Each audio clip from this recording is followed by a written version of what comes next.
My son said it so easily, like commenting on the weather. "You're not a priority anymore, Mom." Just like that. No pause, no shame, no hint of what I'd meant to him for 45 years. I stood by the kitchen counter, holding a tray of homemade lasagna I'd baked for them, him, his wife, the kids. It was still warm in my hands, and suddenly, I didn't know what to do with it. They didn't know I was in the hallway. I had just let myself in, like I always used to. I still had my spare key, though something told me I wouldn't for much longer. I heard voices from the living room, low and fast, just enough to make me pause. "Your mom is too much," Sandra was saying, her voice tight.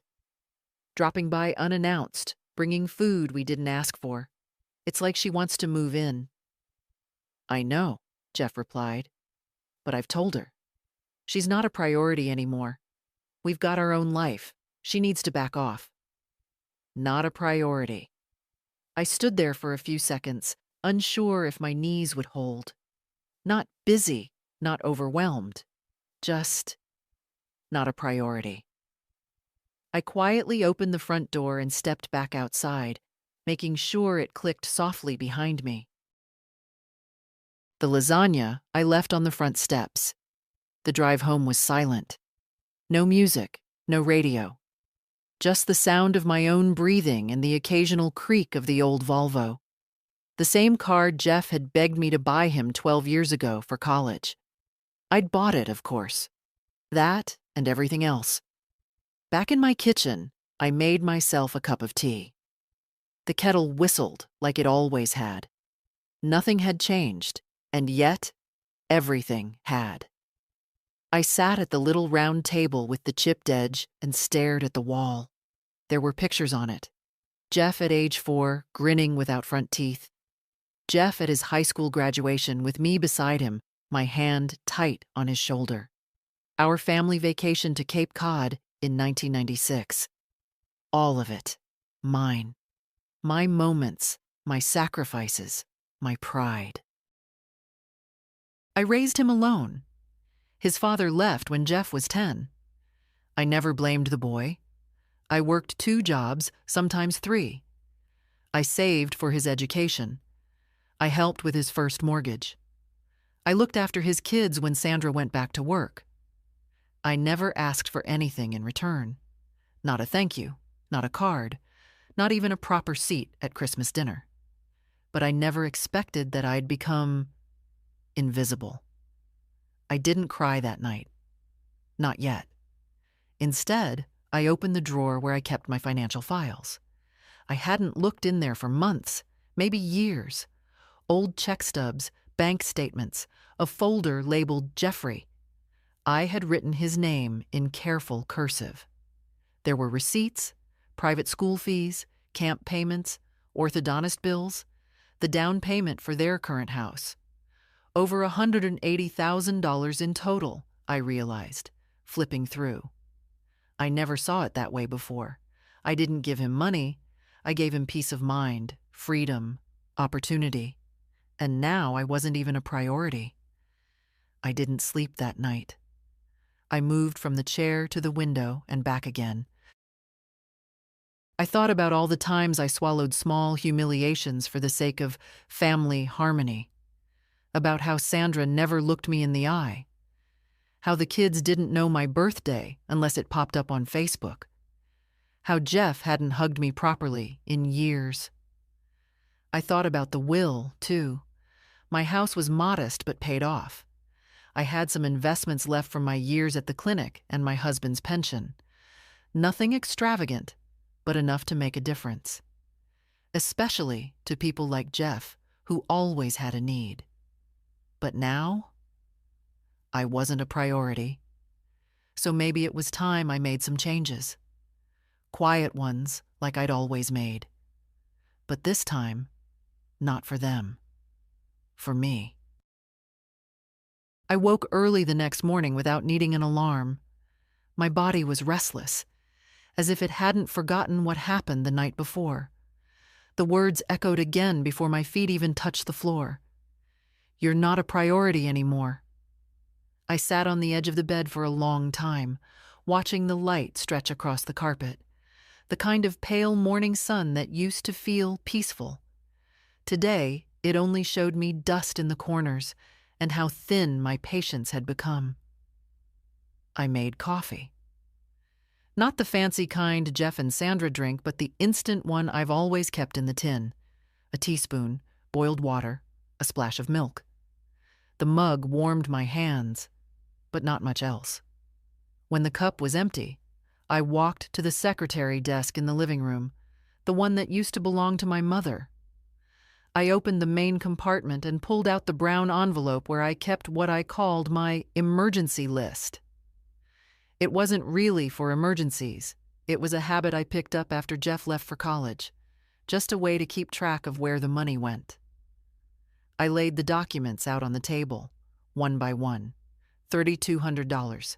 Car loan co-signed in 2010. $11,000. Sandra's certification course, paid in 3 parts. $7,850. Braces for Madison, their eldest. $5,000. Temporary help for Jeff's business plan that never got off the ground. $28,000 down payment for the house. Another $9,600. Monthly contributions to the kids' school fees for 4 years. And that was just the visible part. There were unrecorded things too. Groceries, gas cards, birthday money from Santa. I had told myself every time, this is what family does. This is what love looks like. But love, I'm learning, has another side. One I'd ignored for too long. The mail came mid-morning. I heard the slot click, and a stack of envelopes thudded to the floor. Among them was a glossy invitation with gold lettering. You're invited. Sandra's business launch event. I wasn't sure whether to laugh or tear it in half, so I did neither. I slid it under the newspaper and walked away. Around noon, I decided to leave the house. I needed air. I put on my walking shoes and my old beige cardigan and headed toward the park. It was quiet there, as always. A few joggers, a couple walking a dog. Ducks making lazy paths across the pond. I sat on a bench where Jeff once took his first steps. I remembered the way he wobbled forward, arms outstretched, and collapsed into my arms, giggling. I had cried that day, overwhelmed by joy. Now I sat in the same spot, feeling something like grief. I stayed there for over an hour. When I got home, I called my bank. The woman on the other end had a bright, rehearsed voice. Good afternoon, Riverlands Bank. How can I assist you today? Yes, I said calmly.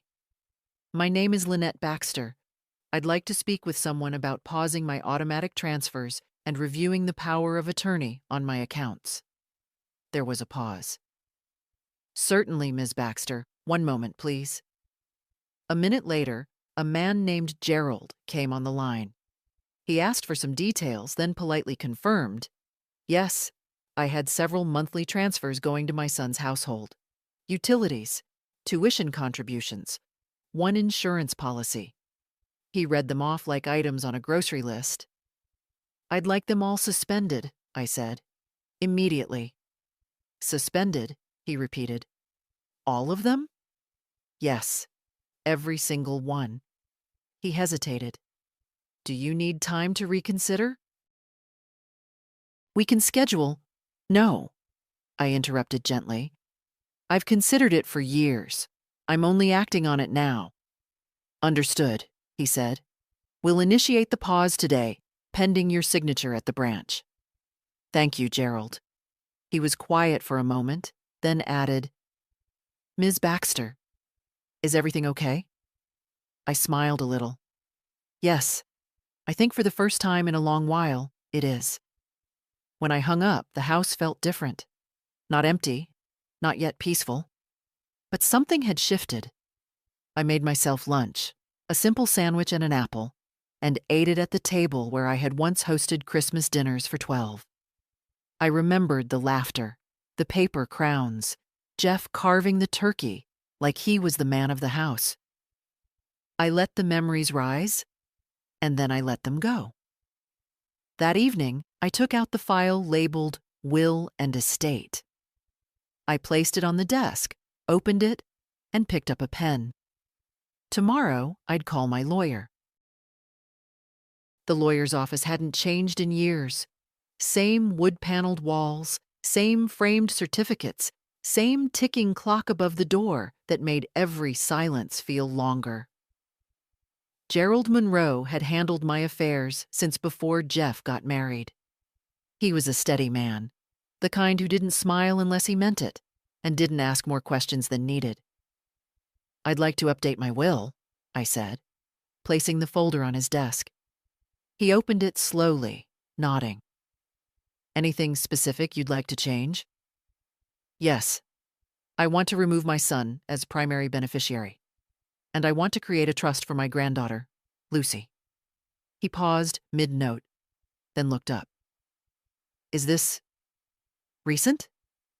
I smiled faintly. "It's been coming for a long time. I just hadn't found the courage to face it." Gerald didn't ask more. Instead, he laid out the options, speaking in his measured voice.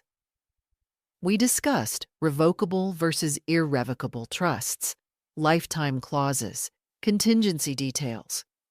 It felt clinical, but I was grateful for that. There was something about being treated like a client instead of a pitiful old woman that made the air easier to breathe. As we worked through the paperwork, my mind drifted to Lucy. 18 last spring. Always kind, always thoughtful. She was the only one who ever visited without being asked. She brought books, sat on the couch with her knees curled under her like a cat, and listened when I spoke. Really listened. I'd once given her a silver locket that belonged to my mother. She hadn't taken it off since. By the end of the meeting, Gerald gathered the documents into a neat stack. "We'll have everything finalized within the week," he said, "and I'll update the power of attorney as well." "Yes," I nodded. "Remove Jeffrey." He hesitated again. "You sure?" "I'm sure." When I left the office, the sun had dipped lower in the sky, casting long shadows across the sidewalk. I walked slowly to the corner, stopped at the bakery, and bought myself a small peach tart. It felt almost silly, but I hadn't bought anything just for me in years. At home, I made tea and sat on the porch. The tart was sweet and flaky, and I ate it slowly, watching the street as children biked by in pairs. For a moment, I felt like a woman again, not just a mother or a grandmother or a source of money and help. Just Lynette, a person with a name and a voice. The phone rang around 6. I recognized the number before I picked up. Jeff. "Hi, Mom," he said. His voice was oddly upbeat, the way it gets when he wants something. "Hey, Sandra and I were thinking, are you free this weekend? Maybe come over for brunch? Lucy'll be there." There was something careful in his tone, something rehearsed. I could almost hear Sandra pacing behind him, whispering lines. They'd found out. About the accounts. About the lawyer. Something had shifted. "I'll let you know," I said. He paused, surprised. "Is everything okay?" "I think so," I replied. "Why?" "No reason, just, you sound different." "I feel different." Another pause. "Well, let me know." We hung up. I stared at the phone a moment longer, then placed it back in its cradle. That night, I didn't sleep. But it wasn't the old kind of sleepless, the restless, heavy kind. It was clearer, quieter. I spent the small hours sorting through things I hadn't touched in years. Photo albums, notebooks, letters Jeff had written from college, back when he still needed me. One particularly creased one read, "Thanks, Mom. I couldn't have done this without you." I ran my fingers over the words, remembering the boy who'd written them, and wondering when exactly he'd disappeared. At some point, I pulled out the sweater I'd been knitting. I hadn't touched it in months. Pale blue for Lucy. She had picked the yarn herself on one of our walks downtown. By dawn, I had finished the left sleeve. Saturday arrived with pale sun and an unexpected knock on the door. I wasn't dressed yet, still in my robe, hair pinned sloppily, the kettle barely whistling on the stove. I opened the door just a crack, expecting maybe the neighbor with misdelivered mail, but it was Lucy. "Hi, Grandma," she said softly, holding up a brown paper bag. "I brought scones, fig and walnut." I stepped back without a word and let her in. She moved like she always had, light-footed and quiet, placing the bag on the kitchen counter, opening cupboards without asking, setting out 2 plates and butter. I liked that about her, how she didn't ask if she could help. She just did. We sat at the kitchen table as the steam from my tea curled into the morning air. "I heard," she said after a long silence. I didn't ask what. "Dad came home from work yesterday, fuming," she went on. "Something about your grandmother freezing the accounts and overstepping. He was pacing around like someone stole his keys." I took a slow sip from my mug. "He kept saying it wasn't fair, that you didn't tell him, that you were being dramatic." I looked at her. "Do you think I'm being dramatic?" Lucy broke a scone in half. "I think you're being overdue." I smiled then, really smiled. She reached across the table and touched my hand. "I'm glad you finally did it, Grandma. You've given them enough. Dad doesn't see it, but I do. All of it.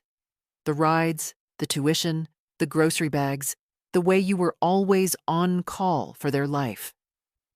I swallowed against something rising in my throat. "I always thought," she continued, "that if you disappeared one day, they wouldn't notice right away. But the bills would." She said it without cruelty, just truth. The silence stretched. Then softly, I asked, "Are you ashamed of me?" Her head snapped up. "What?" "Jeff said I'm not a priority anymore, that I'm too involved. Too much." I paused. "Sometimes I wonder if I've made myself ridiculous in giving so much, expecting something back." Lucy's eyes filled with something fierce and sad. "You're not ridiculous. You're rare." The kettle clicked off. I got up to make a fresh pot of tea, needing the movement. My hands shook only slightly now, but it was a steady sort of shake, one I knew how to carry. Lucy stayed until noon. We didn't talk about money again. We talked about the sweater I was making her, about her classes, about a boy she liked, Jonas, a music major who wore too many rings but made her laugh. When she left, I stood at the window and watched her walk down the street. She looked back once and waved. That small gesture filled me more than 100 brunches ever could. The rest of the day passed slowly. I did laundry, changed the sheets, watered the hydrangeas. And then, sometime after 4, I remembered something that made my chest tighten. Tomorrow was Sandra's birthday. I used to keep a note in my planner. I'd buy her flowers, always lilies, and a gift certificate to that skincare place she liked. One year, I even baked her favorite cake from scratch, despite the arthritis in my hands. This year, I hadn't bought a thing, and for once I didn't feel guilty. I wondered if they'd notice, if they'd call and ask if I'd forgotten, if they'd be surprised to learn I hadn't, that I simply chose not to act. At 7, the phone rang. I didn't answer. At 7:30, another ring. Then a text. "Hi, Mom. Just wondering if you're feeling okay. Sandra sends her love." I didn't reply. Instead, I opened the drawer where I kept my old notebooks, the ones with grocery lists and half-written poems. I found one page from last winter, just a line I must have written in a moment of pain. They only love the part of me that gives. I stared at the sentence for a long time. Then on the line beneath it I wrote, "Let them learn to love the part that doesn't." Sunday morning began with a breeze carrying the scent of cut grass through the open window. I stood barefoot in the kitchen, slowly slicing an apple.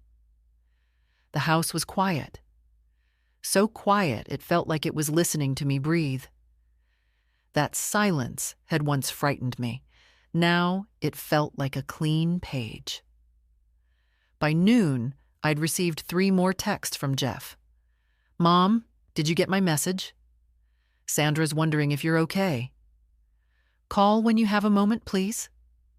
Not a single mention of her birthday, just vague concern, suspiciously timed, as if it were ticking alongside a realization.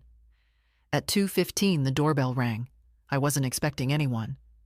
I paused mid-sweep, my broom still in hand. I glanced through the peephole. It was Jeff. I didn't hesitate. I opened the door. He stood there with a strange mix of confidence and discomfort, wearing his weekend sweater and that faintly furrowed brow he'd had since childhood, whenever he rehearsed lines in his head. "Hi," he said. "Hi. I was in the neighborhood." Of course he was. I stepped aside. "Come in." He walked in like someone used to the space, but not quite at home in it anymore. His eyes darted toward the kitchen, then the hall, as if scanning for signs of disorder or drama. "You've been quiet lately," he said, as he sat down at the dining table. "I've had a lot to think about." He cleared his throat. "Look, if this is about what I said—" "It is," I interrupted gently. "But not just that." He blinked. "It's about years of giving," I continued. "Of showing up, paying, organizing, bending backward to be useful, and slowly watching myself disappear in the process." He sat back, arms crossed loosely. Not defensive yet, but not open either. "I didn't do it to be owed," I said. "But I thought, somewhere deep down, that love would make room for me." Jeff looked down at the table. A tiny chip in the wood caught his gaze. "Sandra's been tense," he muttered. "It's been a hard year. And I understand that. I've understood that every year since you were born." His jaw tensed. "Jeff," I said, "when you told Sandra I wasn't a priority, you weren't saying something new. You were naming a truth that's been growing between us for a long time." He didn't speak. I leaned forward, elbows resting gently on the table. "You wanted to know why the accounts were frozen, why the payments stopped. It's because I needed to find out what part of our relationship existed without them."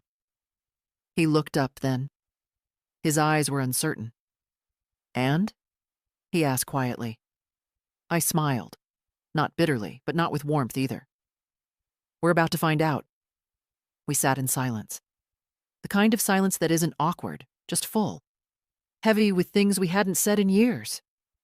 "Lucy told me you changed your will." "Yes." He nodded slowly, a long breath leaving his chest. "And you gave her the trust." "Yes." Another pause. "She's young," he said. "She doesn't know how complicated this all is. She knows enough to show up. She knows enough to ask how I'm doing without asking for anything." I could see his mouth twitch, like he wanted to argue but couldn't find solid ground. He stood suddenly, pushing back the chair. "Okay," he said. I wanted to say I didn't mean it the way it sounded. "Jeff," I said gently, "you did." He looked at me, then, not as a child looks at a parent, but as a man looks at a person he doesn't quite understand. "I'll call you," he said. "You always say that." He hesitated at the door. Can I still come by? Of course, as my son, not as my dependent. He nodded once. Left. When the door closed behind him, I let myself sit still for a long time. My tea had gone cold on the counter. I didn't reheat it. The visit hadn't hurt as much as I feared, but it hadn't healed anything either. It simply clarified. Later that evening, I took out a clean page in my notebook and wrote, "There are wounds that don't bleed. They just reshape you." On Monday, I stayed home. Not because I was tired, though I was. Not because I had chores, though I did.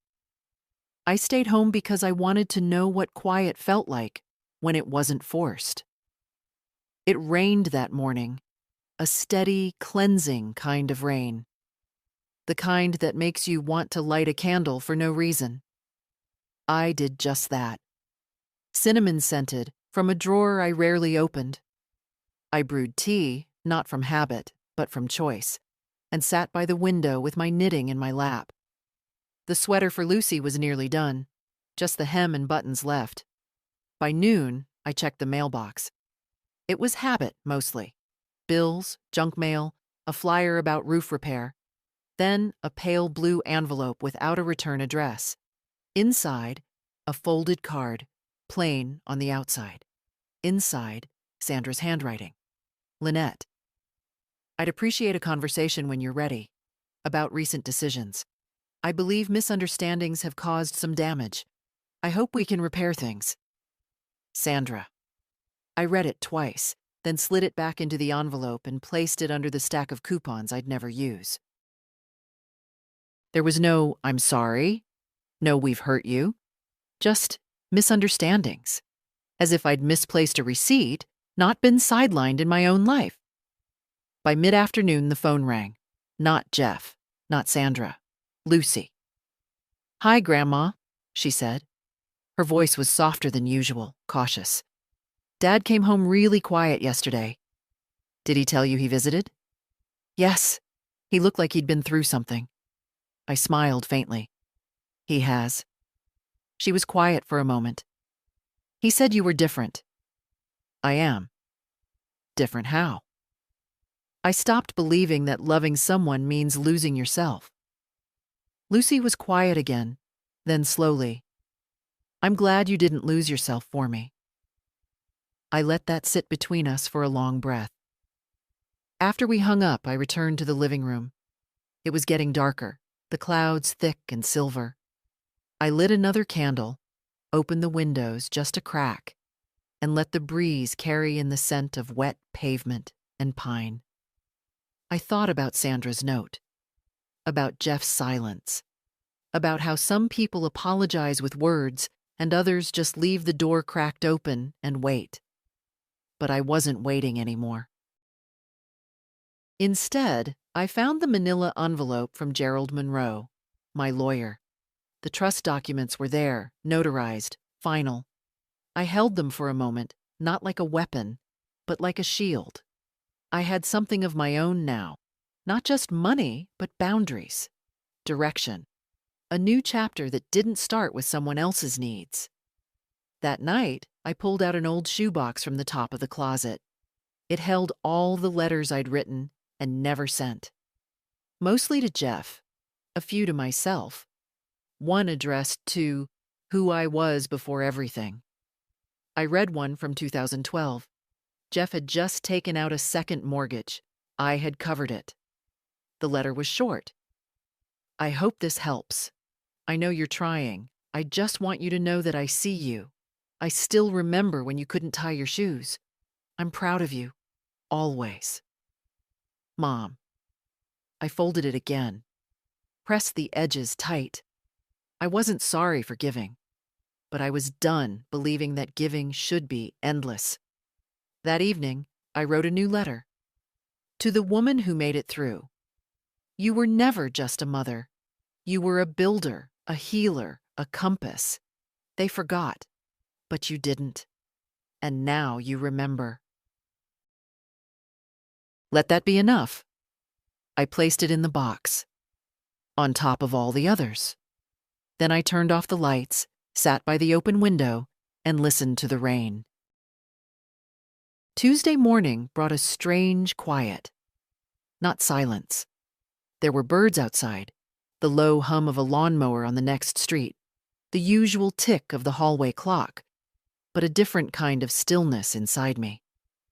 Not sadness, not numbness, just a calm that came from having no more illusions left to lose. I spent most of the morning in the sunroom. That was always my favorite spot, even when no one else seemed to care for it. The windows faced the backyard, and the garden I once kept with such care had grown wild over the past few years. Jeff used to say we'd hire someone to maintain it. He never did. I liked it better now, in truth. Overgrown, unruly, free. I was pruning dead leaves from a potted fern when the doorbell rang again. Not Jeff, not Lucy, Sandra. I opened the door without expression. She stood there in a navy blazer and shoes that looked expensive and uncomfortable. She held a white paper bag in one hand. "I brought scones," she said, "from that bakery you used to like." I stepped aside. She walked in slowly, carefully, like someone entering a museum. Her eyes scanned the house, not judgmental, but observant. It had probably been 3 years since her last visit. "I didn't come to argue," she said, placing the bag on the kitchen counter. "I just thought, maybe we could talk." I didn't offer tea, didn't ask her to sit. She cleared her throat. "Jeff's been upset. I think he's trying, but he doesn't always know how." I nodded. "Neither do I some days." Sandra hesitated. "I read your note, the one in the will documents. Lucy showed me. That startled me. I didn't know she asked me to read it," Sandra said quickly. "She said I needed to." We stood in silence. She looked smaller than usual, or maybe I just wasn't shrinking anymore. "I know I haven't made you feel welcome," she said after a moment. "I was never good at that. I didn't grow up with closeness. I never knew how to share space with someone who doesn't expect anything." "I didn't expect anything at first," I said. "Just to be included." Sandra looked down. "That's fair." She reached into her bag and pulled out a folded piece of paper, a note in her handwriting. "I wrote this last night. Not because I think a letter fixes everything, but I thought maybe you deserve to see me try." I took the note and placed it on the table without opening it. Not out of coldness, but because I wasn't ready to believe her yet. Maybe later. "I'm sorry," she added, voice thinner now, "for all the small ways I made you feel less." That stayed with me. For all the small ways. She left quietly after that. No hugs, no promises. Just a quiet exit and a quick, almost fearful glance over her shoulder, as if she wasn't sure whether I'd call her back or let her go. I didn't call her back, but I did sit at the table staring at her note for a long time. Later that day, Lucy came by again. She didn't mention Sandra's visit. Instead, she pulled out a book and started reading aloud while I finished the last stitch on her sweater. By sunset, the hem was done. "I've never had something made just for me," she said, pulling it on. It was a little loose, the way she liked. She twirled once in the hallway mirror. I looked like someone loved me. "You do," I said softly. She hugged me then, not politely, not briefly, fully, like I wasn't someone fragile but someone solid. When she left, I finally opened Sandra's letter. It wasn't long. Just a few lines, written in that neat script of hers. "I think I've been afraid of you, of needing you, of being reminded that I didn't build this family alone, but you were always there. And I see now that it wasn't your presence that overwhelmed me. It was your grace.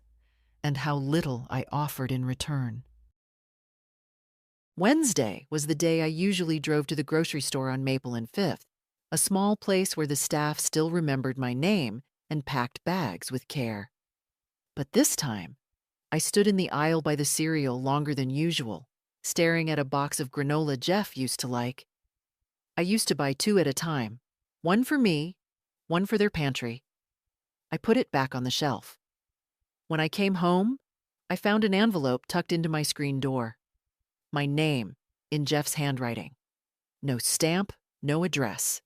Just paper, folded by a hand I knew better than my own. I didn't open it immediately.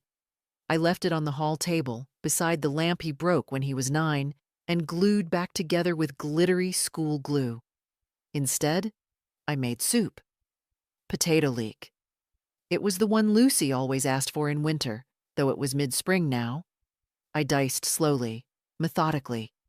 Every sound in the kitchen, the knife, the simmer, the quiet hum of the fridge, felt louder than usual, like the house was breathing again. After dinner, I sat at the dining table with the envelope in front of me. I opened it. "Mom," it began, "I've been thinking a lot about what you said and about what you didn't. I want to explain, but I'm afraid explanations sound like excuses, and I know you've had enough of those." He was right. I think I let Sandra's boundaries become mine. I let our pace become a wall between us. I told myself I was protecting you from tension, but I was just making room for my own comfort. I failed you there. There was a part of me, still small, still bruised, that wanted to cry at that. But I didn't. I miss being your son. I mean really being your son. Not just the person who calls twice a month or shows up when he needs help. I've been thinking about when I was little and how safe I felt around you. That safety didn't come from money or meals. It came from you never withholding anything. Not your time, not your concern, not your love. And I've withheld everything in return. That line stopped me. I read it again. I want to rebuild something with you. I don't know how. But if you'll let me, I'd like to try. Not because I want back what I lost, but because I want to learn how to give the way you did, even if it's late. It ended there. No signature. No love, Jeff. Just that single sentence. Even if it's late.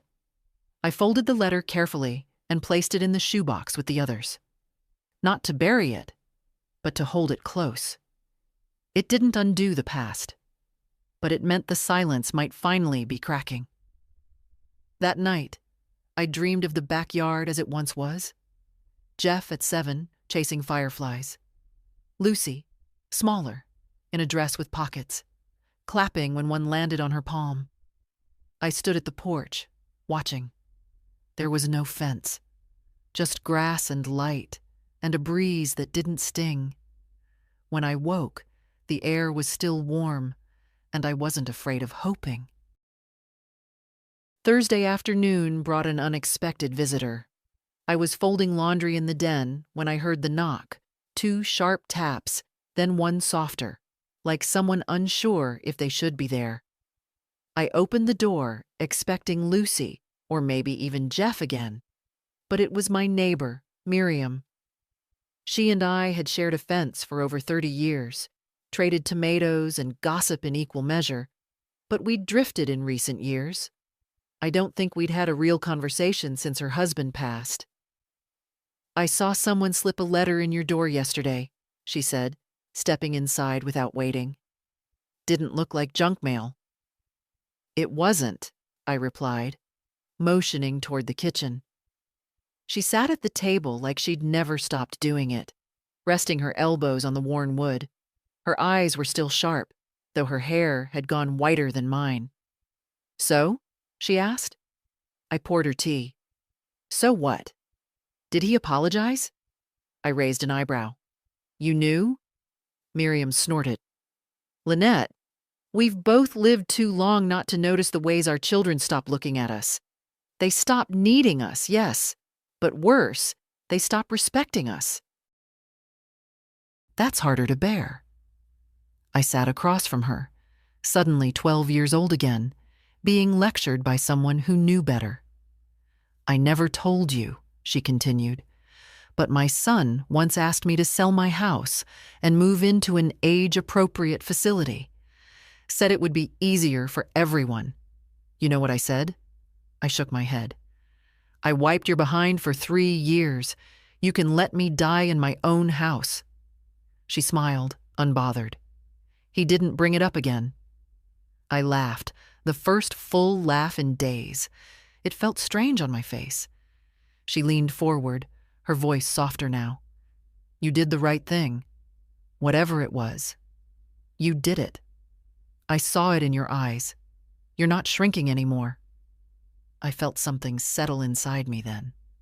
A confirmation. Not that I was right, but that I was real. Seen. Not ridiculous. Not dramatic. Just a woman who finally stepped into her own life again. After Miriam left, I pulled on a cardigan and went out back. The garden was overgrown, yes, but parts of it still bloomed.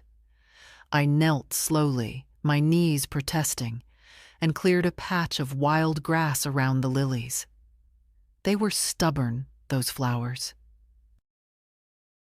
Coming back year after year, no matter how neglected. I was brushing dirt from my palms when I saw Lucy standing by the fence. Need help? She called. She climbed through the gate without waiting for an answer, carrying 2 mugs of lemonade. We sat on the porch steps, sticky from the spring air, watching the light stretch long across the yard. Dad told me you read the letter, she said quietly. I nodded. She didn't ask what I thought. She just waited. He's trying, I finally said. I don't know if it's enough, but it's more than nothing. Lucy turned her mug in her hands. Sometimes people start late. Doesn't mean they shouldn't still be allowed to start. I looked at her. She had that same tilt in her head Jeff used to have when he was her age, that blend of doubt and hope. Did I give too much? I asked, more to the sky than to her. Lucy didn't answer right away. Then, slowly, you gave what you had. That's not the same as giving too much. We sat there until the sun dipped low. Before she left, Lucy kissed my cheek and said, "You're my blueprint, Grandma." And somehow, that mattered more than anything else I'd heard all week. Friday started like most days. Tea, the crossword, slippers I refused to replace. But something felt different. The air in the house was lighter. Or maybe it was just me. I hadn't slept well, but I didn't feel tired. There was something under my skin, humming like a quiet current. Anticipation, perhaps, or preparation. At 9 o'clock, the doorbell rang. Jeff again. He stood with a cautious smile, holding a paper bag. "Coffee and muffins," he said. "From that place on Sycamore you used to like." "You remembered," I said. He winced a little. "Lucy reminded me." I let him in. He moved slower this time, as if careful not to impose. He glanced at the furniture like it might have changed since his last visit. It hadn't, but something in him had. "I've been thinking," he said as we sat down, "about how you must have felt these past few years." I didn't interrupt. He needed to say it his way. "I think I took you for granted," he continued. "Maybe I thought you'd always be there. And maybe I didn't want to face how much I still needed you." He paused. "I know I said you weren't a priority, and that was cruel." "It wasn't even true, not really. It was just convenient." I looked at him, really looked. He wasn't the boy I raised, but he wasn't quite the man I'd grown distant from either. Somewhere in the middle, trying to choose who he wanted to be. "I want to start showing up," he said. Not for money. Not when things fall apart. Just because you matter to me. I didn't respond right away. I broke the muffin in half. Lemon poppy seed, the kind I used to bake on Sundays when he was little. You don't get to make a speech and erase the last decade, I said gently. I know. But you can show up again. Quietly. Repeatedly. That's how trust gets built back. He nodded. His eyes were glassy. I poured him tea. It was the first time I'd done that in years without feeling obligated. We spent the rest of the morning talking about nothing and everything. The neighbor's new dog, a roof leak he was finally fixing, Lucy's plan to apply for grad school, ordinary things, soft things. As he was leaving, he stopped at the door. I know you changed the will, he said. I met his eyes. I didn't come to ask you to change it back. I raised an eyebrow.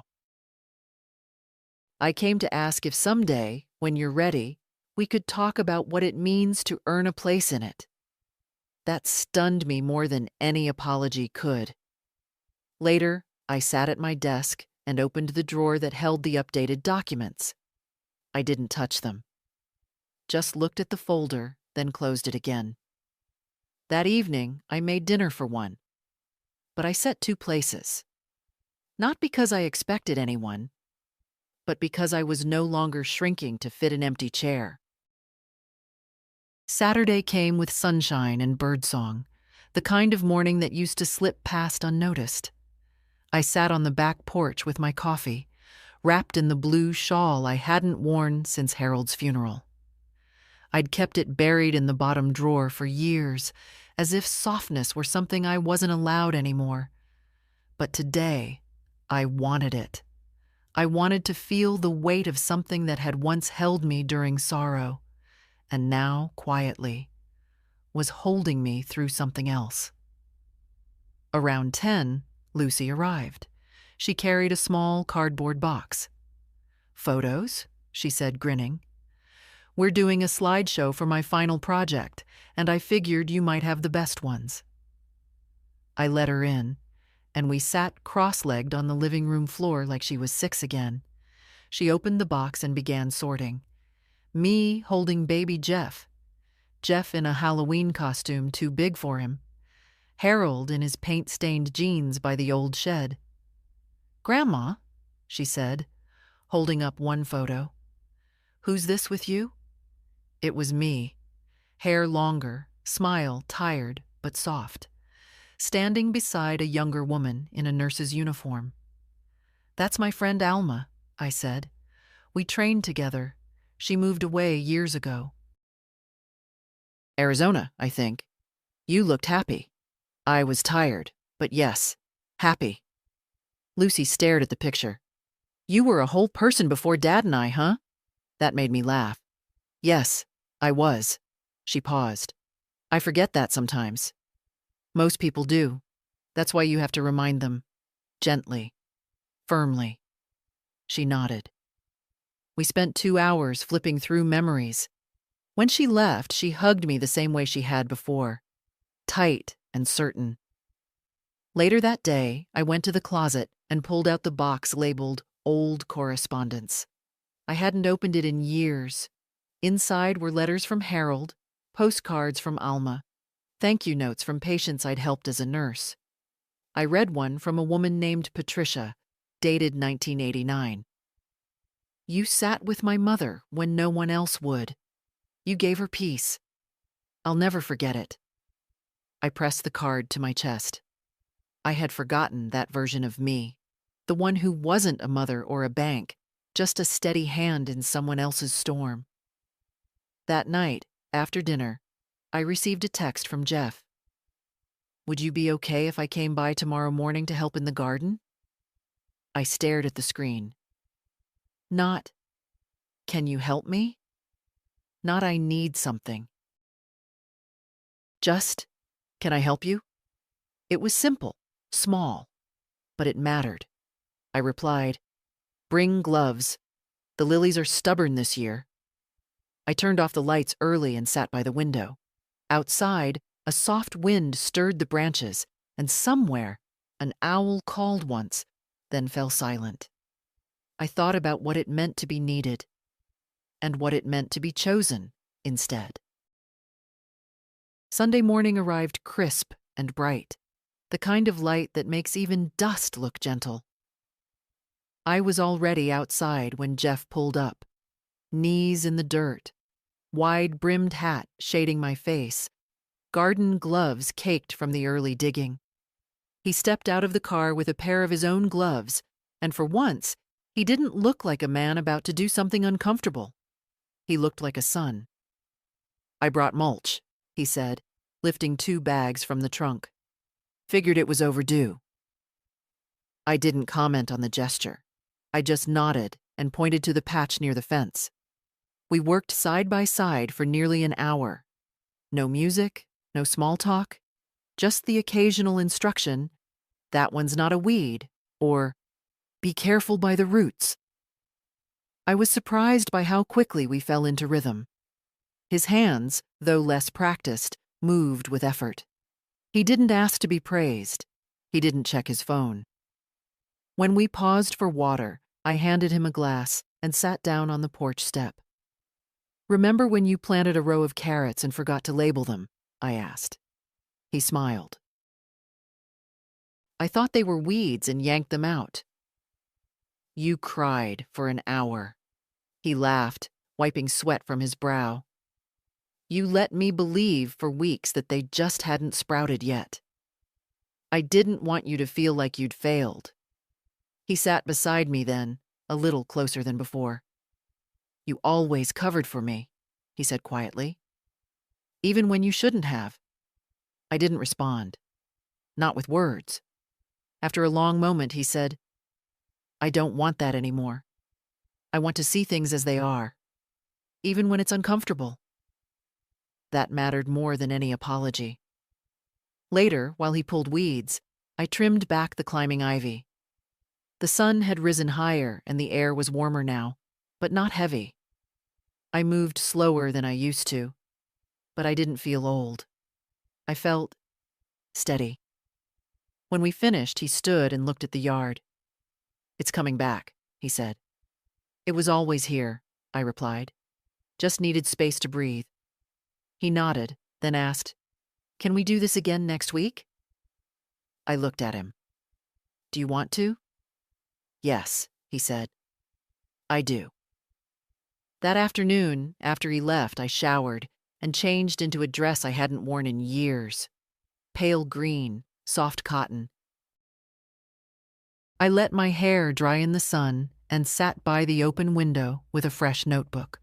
On the first page, I wrote, "Today, my son worked beside me, not because he had to, not because I asked, because he wanted to. There is a difference between being needed and being valued. I am learning it late, but I am learning it." I closed the notebook and placed it in the desk drawer, beside the trust papers and the letter from Sandra.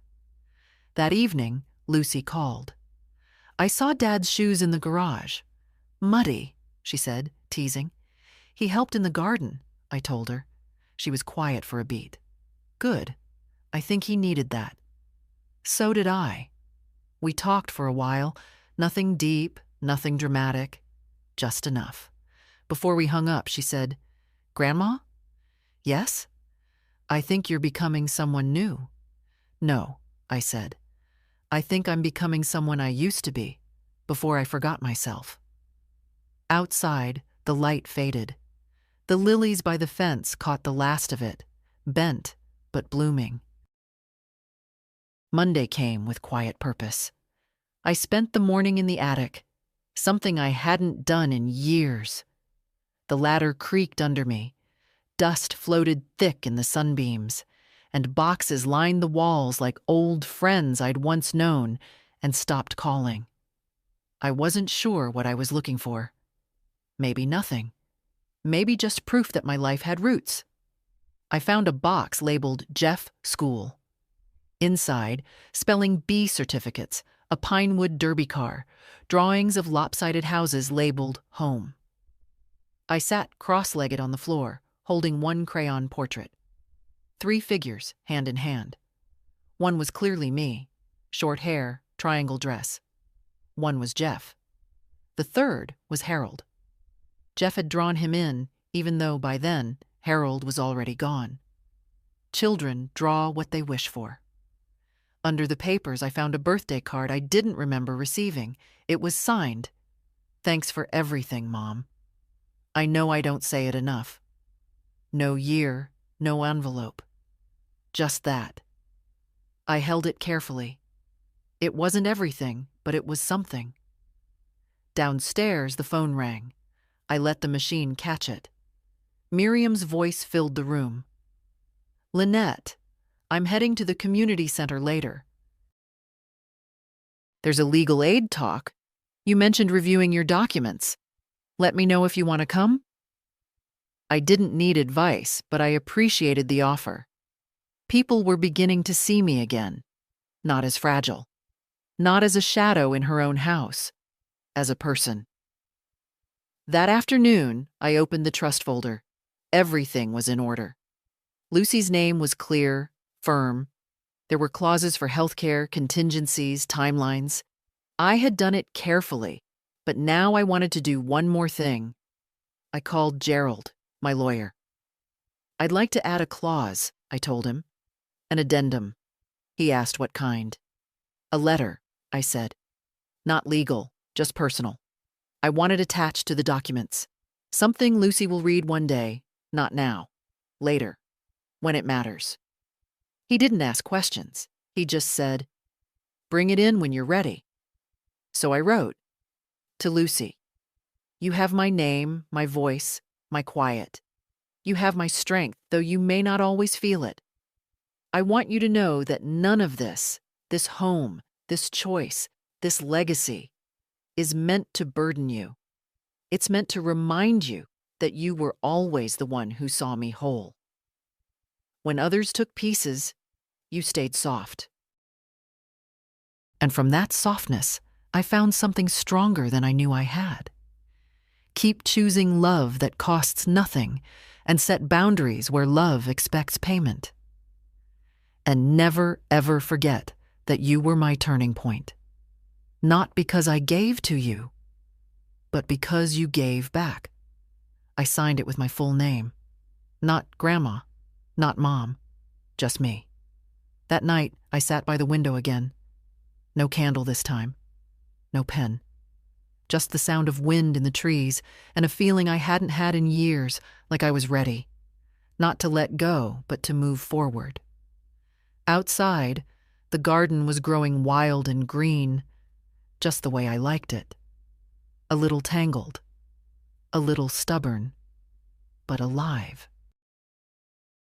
Tuesday came with soft skies and a breeze that smelled like lilac and something older, like a memory you didn't know you still had. I woke early, not from restlessness, but from something quieter. Readiness. There was nothing I needed to do, and yet I dressed with care. A long skirt, a pale blouse, small earrings I hadn't worn since Lucy's middle school graduation. I was sipping coffee by the window when the doorbell rang. Not a visitor this time, a delivery. A small box with my name and no note.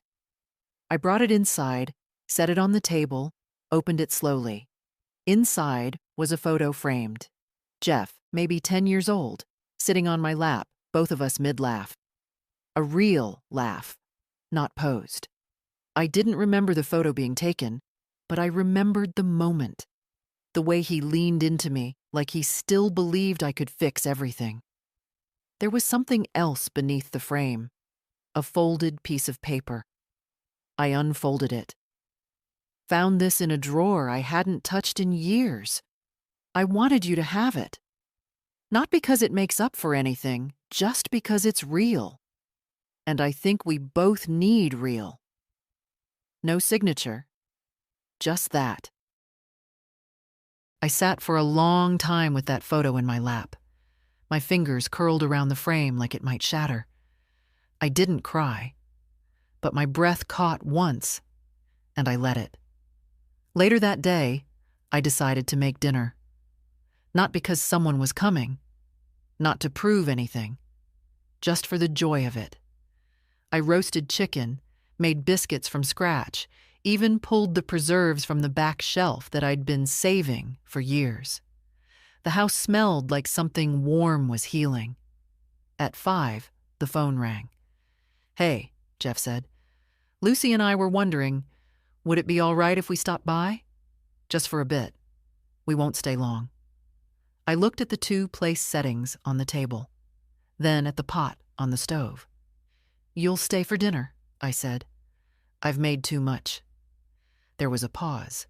Then, "Okay, thank you." They arrived an hour later, both carrying something. Jeff had a basket of fresh herbs. Lucy brought a notebook and handed it to me. "I've started writing about you," she said, cheeks slightly pink, not as a character, as a presence, a constant. I didn't know what to say, so I just held it. Dinner was simple, quiet, good. We didn't speak of the will or money or the long shadows between us. We talked about food and books and the garden. Jeff asked how I got the biscuits so light. I told him it was just cold butter and not overthinking. Afterward, Lucy helped with the dishes, humming softly. Jeff stepped out to the porch. When I joined him, he was standing with his hands in his pockets, looking out at the yard. "You ever think," he said, "that maybe we both forgot how to reach for each other?" I didn't answer right away. Then, we didn't forget. We just got tired of reaching without being met. He nodded slowly. "I want to be better at that." "You are, Jeff. You're starting to be." He turned toward me, something close to peace in his eyes. "I know I've lost things," he said, "and I know I don't get to claim them just because I've changed my mind. But if you ever feel like there's room again, I'd be grateful." I looked at him, this grown man I'd once bathed, fed, defended, and later distanced. "There's room," I said, "but not the kind you fill by accident, the kind you earn by staying." He nodded. Before they left, Lucy hugged me like she always did, whole, full, without reservation. Jeff hugged me too. For the first time in a long time, it wasn't stiff or half-hearted. It was a son's hug. After the door closed behind them, I stood in the kitchen with the leftover warmth still in the air. I picked up Lucy's notebook and opened to the first page. She is not a symbol. She is not a ghost. She is the breath between generations, the silence that holds the weight, and the hand that never dropped the thread. I closed the book, heart full in a way I hadn't felt in decades. Tomorrow, I would walk to the post office. I had a letter for Gerald. Not to change anything, just to add one more clause. One that said, "In case he truly comes home, not just to visit, but to stay, I would like to leave the door unlocked." Wednesday morning, I woke with the light already spilling across the floor. No alarms, no plans. Just a full breath and the steady rhythm of my own feet as I moved through the house. I opened windows. I changed the linens. I watered the lilies. It felt like ceremony, though no one else would have seen it that way.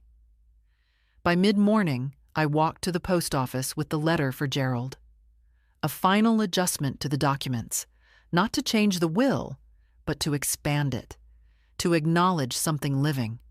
Not forgiveness, not reversal, just possibility. The clerk behind the counter was young, cheerful, asked if I needed tracking. I told him no. Not everything needs to be watched. Some things you just send and trust they'll arrive. On the way home, I stopped at the corner cafe. I hadn't sat there in years. The waitress didn't recognize me, but she smiled kindly when I ordered. I took my tea outside, sat beneath the faded green awning, and watched the world pass. At the next table, two women about my age were talking quietly. One of them mentioned her daughter, the other her bad knee. I listened, not because I meant to eavesdrop, but because the sound of older women taking up space without apology felt like something holy. When I got home, I changed into gardening clothes and went out back. The yard was blooming now, not neatly, not perfectly, but fully. The hydrangeas had burst open. The lilies swayed in the breeze like they'd been waiting for someone to notice. I knelt beside them and dug my hands into the earth. I thought of the years I'd given and the ways I'd been erased. I thought of the silence I had swallowed, the dinners I had cooked for people who didn't say thank you, the moments I waited by a phone that never rang. And then I thought of Lucy, of her laughter, her notebook, her quiet presence. I thought of Jeff, not as the boy I raised, but as the man he was trying to become. And I thought of me, not as a background character, not as an obligation, but as a woman who had reclaimed herself in the second act. The sun was warm on my back. I didn't feel old. I felt rooted. That afternoon, I baked a cake, just a simple vanilla one. I frosted it with what I had, nothing fancy. I wrote one word on top, not with icing, but with a single line of blueberries. Still, because I was. Still here. Still becoming. Still enough. That evening, I set the table for one. Not out of loneliness, out of celebration. I lit a candle. I served a slice. And I wrote one last thing in my notebook. There comes a time when you stop asking to be seen and start seeing yourself. I am no one's second thought. I am not background music in someone else's story. I am the voice that kept singing when the room went quiet. To anyone reading this, if they forget you, remember yourself. If they love you only when you're useful, step back. If you've poured into others until you're empty, sit, rest, refill. You are not too late. You are not too much. You are not done. You're still. And if this story held something true for you, share it. Send it to the woman who needs to remember who she is. Leave a comment. Tag a friend. Let someone else feel seen. Because maybe they've been quiet for too long. And maybe today is the day they begin again.